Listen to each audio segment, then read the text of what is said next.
Hello friends, welcome back again in new video. दोस्तों, उम्मीद करता हूँ कि आप सब बहुत अच्छे होंगे। दोस्तों, ये वीडियो जो है सिर्फ गर्ल्स के लिए है, महिलाओं के लिए जो इंडियन आर्मी को ज्वाइन करना चाहती हैं। और इससे पहले जो मैंने सिर्फ मेल्स के बारे में बताया था, लेकिन अभी जो है इंडियन आर्मी की ऑफिशियली वेबसाइट पर नोटिफिकेशन है और फॉर्म भी अप्लाई किए जा रहे हैं सिर्फ गर्ल्स के लिए। तो बिना समय गवाए आज हम सीधे वीडियो पर चलते हैं कि आप फॉर्म को कैसे ऑनलाइन घर बैठे बिना किसी कंप्यूटर लैपटॉप अपने सिर्फ मोबाइल से ही आप इसको अप्लाई कर सकते हैं। तो चलिए, सबसे पहले यहाँ पर आप आएंगे इस वेबसाइट पे। वेबसाइट का लिंक वीडियो के डिस्क्रिप्शन में मिल जाएगा और आपको यहाँ पर आना है। और यहाँ पर आने के बाद आपको करना है ऑनलाइन अप्लाई। तो उससे पहले आपको रजिस्ट्रेशन करना होगा। तो सबसे पहले आप यहाँ पर रजिस्ट्रेशन पे क्लिक करेंगे, क्योंकि जब तक आप रजिस्ट्रेशन नहीं करेंगे आप अप्लाई नहीं कर पाएंगे। तो इस वेबसाइट पर आने के बाद आपको करना है रजिस्ट्रेशन पे क्लिक और स्टेप बाय स्टेप आप सीखते जाइए। वीडियो काफ़ी लंबा भी हो सकता है। तो यहाँ आने के बाद यहाँ पर कुछ इंस्ट्रक्शन दिए गए हैं कि आपको कैसे रजिस्ट्रेशन करना है, उसके बारे में यहाँ पे आपको बताया गया है। तो इनको आप हिंदी इंग्लिश दोनों में है रीड कर सकते हैं और उसके बाद आपको कंटिन्यू पे यहाँ पे क्लिक कर देना है। जैसे ही आप यहाँ कंटिन्यू पे क्लिक करेंगे तो उसके बाद पर्सनल डिटेल यहाँ पर आपको अपनी फिल करनी है, जैसे कि अपना स्टेट और अपना आधार एनरोलमेंट नंबर जो भी है, आपका नाम, आपके पिता का नाम, आपकी माता का नाम। तो यहाँ पर आपको फॉर्म को इस तरीके से फिल करना है जैसे कि आप जो भी अपनी डिटेल फिल कर रहे हैं वो आपके आधार कार्ड में या फिर आपकी 10वीं की मार्कशीट, आपका जो सर्टिफिकेट है उस पर डिटेल सेम रहनी चाहिए। जो यहाँ पर आप फिल करेंगे वो डिटेल और आपके डॉक्यूमेंट्स पर रहने वाली डिटेल बिल्कुल सेम रहनी चाहिए। तो यहाँ पर आप देख सकते हैं कि यहाँ पर आपको नाम डालना है, डेट ऑफ बर्थ, और यहाँ पर आपको अपना मोबाइल नंबर और एक वैलिड ईमेल आईडी भी डालनी है। ईमेल आईडी पर ओटीपी आएगा और ओटीपी वेरीफाई करना पड़ेगा, ओटीपी आपको फिल भी करना पड़ेगा। तो उसके बाद यहाँ पर आएंगे तो यहाँ पर आपको ये सारी डिटेल फिल करनी है। जैसे कि यहाँ पर आपको फिल करने के बाद यहाँ पर आपको आई एग्री पे क्लिक करना है, आई एक्सेप्ट टर्म कंडीशन पे क्लिक करना है और उसके बाद आपको कैप्चा फिल करके सबमिट पे क्लिक करना है। तो चलिए हम ये सारी डिटेल यहाँ पर फिल कर लेते हैं और उसके बाद सबमिट पे क्लिक करते हैं। तो यहाँ पर आप देखेंगे कि ओटीपी आपके ईमेल आईडी पे सेंड कर दिया गया है। तो ओटीपी यहाँ पर हम फिल कर देंगे जो हमारे ईमेल आईडी पे आया है। तो जैसे हम चेक करेंगे इनबॉक्स में जाके तो हमें ओटीपी मिल जाएगा। ओटीपी थोड़ा अलग तरीके का होता है, एग्जांपल के लिए आप स्क्रीन पर देख सकते हैं। और उसके बाद जैसे ही आप इस ओटीपी को फिल करेंगे, फिल करने के बाद ये कैप्चा डाल के और सबमिट करेंगे। अगर आपका ओटीपी एक बार में नहीं जनरेट होता है तो अगेन जनरेट ओटीपी पे भी आप क्लिक कर सकते हैं। तो उससे आपका ओटीपी दोबारा जनरेट हो जाएगा और आप आसानी से फॉर्म फिल कर पाएंगे। उसके बाद आपको करना ये है कि जैसे ही आप ओटीपी फिल कर लेते हैं तो उसके बाद एक नेक्स्ट पेज ओपन होता है जिसमें आपकी पर्सनल डिटेल और कॉन्टैक्ट डिटेल दी गई होती हैं। तो यहाँ पर आने के बाद अपनी डिटेल को चेक करेंगे, सभी डिटेल सही हैं तो उसके बाद ही आप आगे बढ़ेंगे। क्योंकि यहाँ पर अगर आप एक बार कुछ गलती कर देते हैं तो हालांकि बाद में हम ठीक भी कर सकते हैं, तो हमें कोई भी गलती नहीं करनी है। तो यहाँ पर इस फॉर्म में कुछ जानकारी हमारी पहले से है और कुछ हमें ऐड करनी है। जैसे कि यहाँ पर आप देख सकते हैं कि एजुकेशन डिटेल में कहाँ से पास किए हैं आप, जैसे कि हाईएस्ट क्वालिफिकेशन क्या है आपकी, और यहाँ पर आपको अपने जेंडर सेलेक्ट करना है। मतलब कुछ डिटेल आपको पहले से मिल जाएगी और कुछ डिटेल हमें यहाँ पे फिल करनी है अपनी तरफ से। तो यहाँ जैसे कि आपकी हाइट कितनी है, तो हाइट जो है मिनिमम 162 रहनी चाहिए, 162 सेंटीमीटर गर्ल्स के लिए। तो वो आप अपने हिसाब से देख लीजिए, हालांकि ये एक न्यूनतम है 162 सेंटीमीटर। उसके बाद यहाँ पर आपको अपना फॉर्म फिल करना है जिसमें आपको सारी डिटेल फिल करने के बाद यहाँ पर आप देख सकते हैं कि आपकी हाईएस्ट क्वालिफिकेशन क्या है। तो जैसे कि आप अगर 10th पास हैं या फिर 8th पास हैं, 12th पास हैं, तो वो यहाँ पर आप सेलेक्ट कर लेंगे। और उसके बाद अगर आप अपेयरिंग हैं यानी अभी कर रहे हैं या पास हैं तो पास पे आप क्लिक कर देंगे।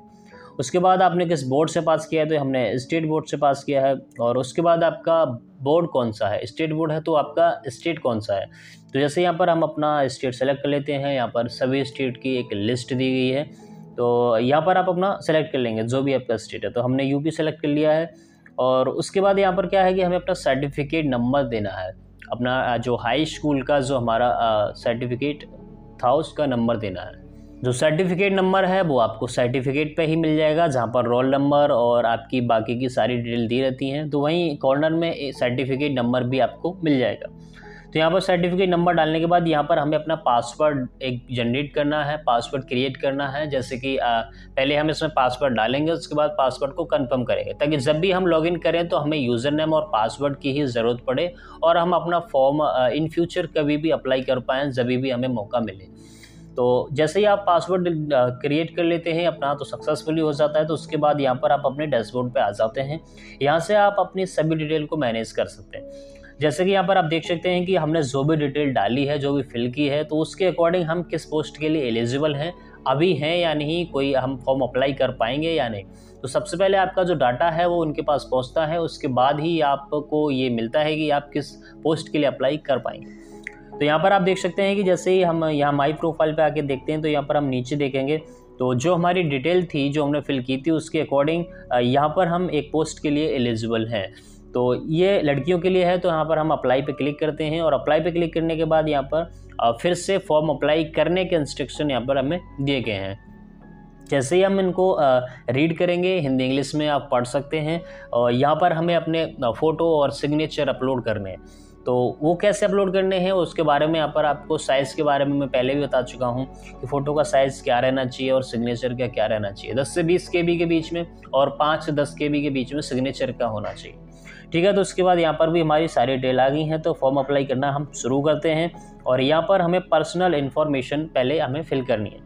तो उसमें हम सबसे पहले अपना फ़ोटो और सिग्नेचर अपलोड करते हैं जो हमने पहले से ही सेट करके रखे हैं। फ़ोटो का साइज़ है वो 10 से 20 KB के बीच में और सिग्नेचर का साइज़ है वो 5 से 10 KB के बीच में आपका रहना चाहिए। तो वो हम अपलोड कर लेते हैं और उसके बाद यहाँ पर हमारा जो धर्म है, रिलीजन, तो वो हम सेलेक्ट कर लेते हैं, हम हिंदू हैं। और उसके बाद आप किस कैटेगरी से हैं, तो उसमें आपका नाम आ जाता है तो ठीक है, नहीं आता तो आप अदर इंडियन सिटीज़न पे भी क्लिक कर सकते हैं और उसके बाद सेव एंड कंटिन्यू पे क्लिक करेंगे। तो उसके बाद ये आपकी डिटेल सबमिट हो गई है और उसके बाद यहाँ पर ये दिया गया है कि रोल नंबर जनरेट होने से पहले यानी एप्लीकेशन की लास्ट डेट से पहले आप अप्लाई एडिट कर सकते हैं, उसके बाद आप कुछ भी एडिट नहीं कर पाएंगे। उसके बाद हमारा सेकंड है कम्युनिकेशन डिटेल। तो इसमें हमें अपना पूरा एड्रेस देना है। एड्रेस आपका वही देना है जो आपके आधार कार्ड पे रखा है पहले से। तो सिर्फ आधार कार्ड वाला एड्रेस ही आप यहाँ पर कॉपी करके डाल सकते हैं। और उसके बाद यहाँ पर आपकी बाकी डिटेल जैसे आपका थाना, पोस्ट ऑफिस, वो भी आपको यहाँ पर सेट करना है। उसके बाद यहाँ पर आती है आपकी डिटेल में आपकी जो भी है यहाँ पर, अगर आपके पास स्पोर्ट कोटे से हैं, आपके पास कोई खेल का सर्टिफिकेट है तो आप येस करेंगे, नहीं नो करेंगे। NCC है तो येस करेंगे, नहीं तो नो करेंगे। उसके बाद आपको यहाँ पर कुछ नहीं करना है। हाईएस्ट क्वालिफिकेशन आपको आपकी सेलेक्ट कर लेनी है। अगर आपके पास LMB यानी लाइट मोटर व्हीकल लाइसेंस है तो आप येस कर देंगे, नहीं है तो नो कर देंगे। तो चलिए यहाँ पर हमने दोनों को ही सिलेक्ट कर लिया और सेव एंड कंटिन्यू पे क्लिक कर दिया है और रिकॉर्ड सेव हो गया है सक्सेसफुली। उसके बाद हमारा लास्ट स्टेप है वो है एजुकेशन डिटेल। तो एजुकेशन डिटेल हमें सही से फिल करनी है। तो यहाँ पर क्वालिफाइंग कोर्स के बारे में पूछा जा रहा है। तो ये जॉब जो है वो हाई स्कूल पास के लिए है, तो यहाँ पर हम हाई स्कूल सेलेक्ट कर लेते हैं। तो हमने 10th सेलेक्ट कर लिया है। उसके बाद हमें अपना बोर्ड सेलेक्ट करना है। तो बोर्ड जो है हमारा स्टेट बोर्ड है तो वो हमें सेलेक्ट कर लेते हैं। और उसके बाद हमने पूरी जानकारी अपनी फिल कर ली है, जैसे कि पासिंग ऑफ ईयर, हमने कब पास किया है, रोल नंबर और सर्टिफिकेट नंबर, ये सारी डिटेल आपको फिल कर लेनी है। और उसके बाद यहाँ पर आपको मार्कशीट की डिटेल देनी है। और तो उसके बाद यहाँ पर देखेंगे कि लोड हो रहा है डाटा हमारा और उसके बाद रिकॉर्ड सेव हो गया है सक्सेसफुली।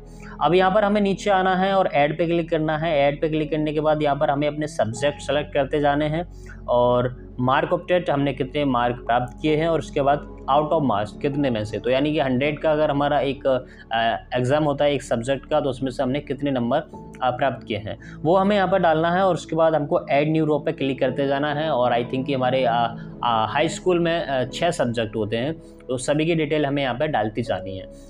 तो हमें करना ये है कि अगर आपका सब्जेक्ट नहीं है वो जो आप सेलेक्ट कर लें तो अदर पे क्लिक करेंगे और उसका नाम डालेंगे क्या सब्जेक्ट है और उसके बाद वैसे ही पूरा आप फिल करेंगे।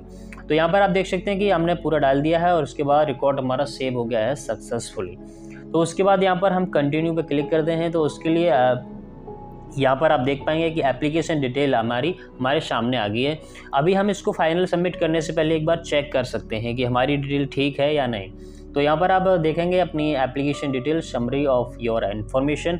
तो यहाँ पर आप रीड कर लेंगे सारा डाटा हमारा ठीक है। अगर हमें आप सब सही लगता है तो हम इसको फाइनल सबमिट कर सकते हैं। अगर आपको कुछ गलत लगता है तो आप एडिट करके फिर से फॉर्म अप्लाई कर सकते हैं। जैसे यहाँ पर आप देखते हैं हम तो हमारा डाटा सारा ठीक है और बिल्कुल ठीक है। तो यहाँ पर हम सबमिट पे क्लिक कर देते हैं। अगर आपको कुछ मिस्टेक लगती है तो आप कैंसिल एप्लीकेशन भी कर सकते हैं। हालांकि आप फॉर्म को आप लास्ट डेट तक एडिट करके रख सकते हैं। तो तो यहाँ पर हमने सबमिट कर दिया है। तो सबमिट करने के बाद थोड़ा टाइम भी लग सकता है क्योंकि लोड हो रहा है। तो एप्लीकेशन सबमिट सक्सेसफुली हमारा हो गया है। तो इसके बाद क्या है कि यहाँ पर आपको देख सकते हैं कि आपने जो भी जितने भी फॉर्म अप्लाई किए होंगे तो आप स्टोरी ऑफ एप्लीकेशन में आप क्लिक करके देख सकते हैं। तो इस तरीके से यहाँ पर अभी भी आप इसको एडिट कर सकते हैं जब तक कि इसकी लास्ट डेट नहीं एक्सपायर हो जाती। तो यहाँ पर इस तरीके से आप आसानी से जो गर्ल्स के लिए है, जो महिलाएं हैं जो इंडियन आर्मी को ज्वाइन करना चाहते हैं, तो इस तरीके से आप अभी फॉर्म अप्लाई कर सकते हैं। तो कैसी लगी ये इन्फॉर्मेशन प्लीज़ कमेंट में ज़रूर बताइए और बहुत जल्द एक नई वीडियो के साथ हम आपके साथ फिर से हाजिर होंगे। दोस्तों अगर आपने अभी तक हमारे चैनल को सब्सक्राइब नहीं किया है तो प्लीज़ जल्दी से सब्सक्राइब करके बेल आइकन को भी प्रेस कर लो और वीडियो को ज़्यादा से ज़्यादा लोगों के साथ शेयर कर दो ताकि सभी की हेल्प हो पाए। मिलेंगे बहुत जल्द एक नई वीडियो के साथ। Thank you.